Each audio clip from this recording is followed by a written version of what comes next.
And then that was when sometime, I'm trying to think, that was probably, it was after 7 o'clock. It might have been even after 8 o'clock by that time. I can't remember, honestly. All I know is it was dark, you know. It was probably at least an hour or maybe an hour and a half after the plane landed, whatever time that was. And that was dark because I remember I got off the plane in the dark.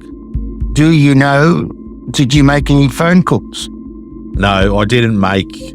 Apparently she made a couple of calls.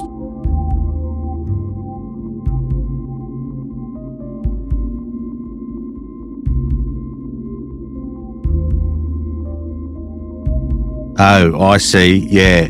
I rang that one, yeah, to tell Jody I was at home. Yeah, that's right.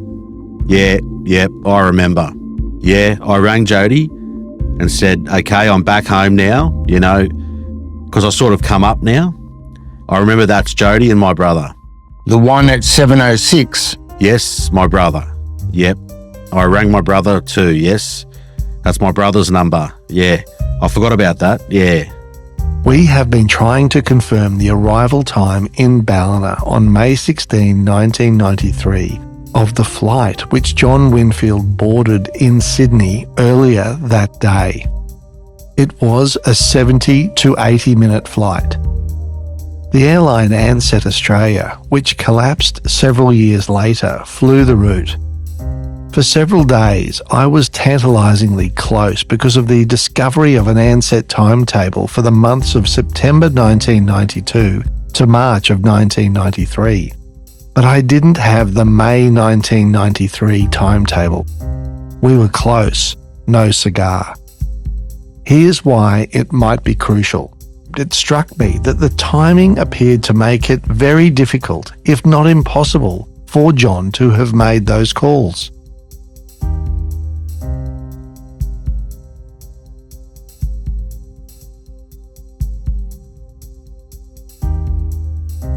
Headley, the timetable shows that a jet was due to depart Sydney at 6:15 p.m. and arrive in Ballina at 7:25 p.m. on a Sunday. You've done work with coronial inquiries over a number of years, haven't you? Yes, I have, Headley. Is it easy to see how this would fall through the cracks, the actual time that a person of interest travelled to the regional town? I think it's probably dependent upon the nature of the case and the police lines of inquiry at the time, but I suppose it would be prudent for an investigating officer to seek facts to support things like an airport arrival time if a suspect or someone who may very well become a suspect is claiming that they arrived in a location at a particular time. Our aim was to test Jon Winfield's version of his movements on the night Bronwyn disappeared from the family home in Lennox Head on Sunday, May 16, 1993. After gathering his luggage and his surfboard, Winfield was then driven to the Ballina police station. Winfield said he checked if any restraining orders or legal impediments to his visit to the family home at Sandstone Crescent had been put in place. They hadn't. Winfield and Watson then picked up Jodie's friend Becky Maguire from downtown Lennox. She travelled to Sandstone Crescent with Watson and Winfield and would act as a witness to Winfield's first meeting with Bronwyn. Winfield told police in his only record of interview in 1998 that he made 2 phone calls from the family home at 6:53 p.m. and 7:06 p.m. But could Jon Winfield possibly have arrived at the house in time to actually make those phone calls? So we're back in Sandstone Crescent. We did those various stops that Winfield told police that he'd made into Ballina, through the main drag of Lennox and back to Sandstone Crescent. The traffic was very light, so it would have replicated the Sunday, and we've given some leeway on the time.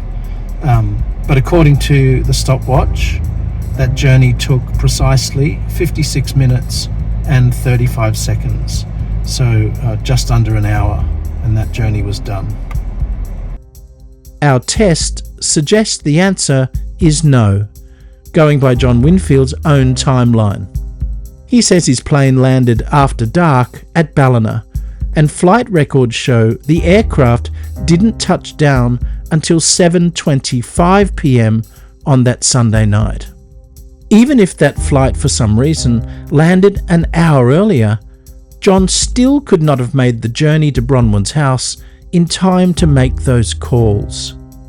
That suggests the calls, the first to his daughter Jodie and the second to his brother Peter, both in Sydney, must have been made by Bronwyn, perhaps concerned about when John would be arriving at Sandstone Crescent on that fateful night.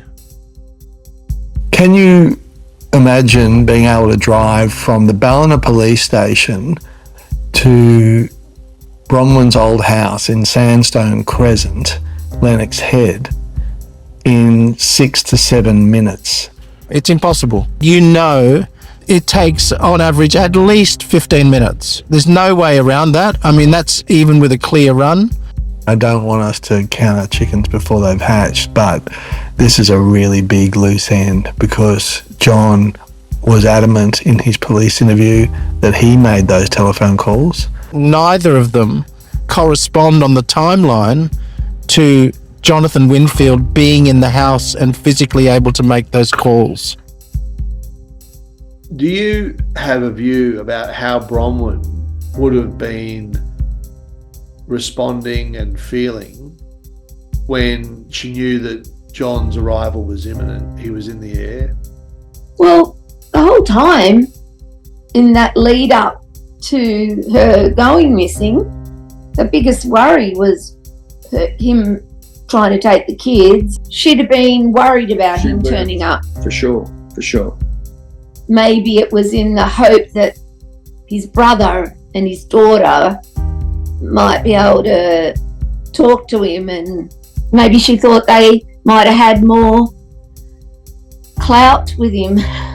It seems to us that it was physically impossible for John to have made those telephone calls that are timed 6:53 p.m. and 7:06 p.m. on the night of Sunday, May 16, 19. Your finding of that timetable now really helps to demonstrate that. So speaking generally, what is the significance, if there is significance, in lies that are told during a police investigation by a person of interest? Well, it tends to suggest that their evidence is unreliable and can't necessarily be trusted, and that they might be looking to deflect focus on them onto somebody else.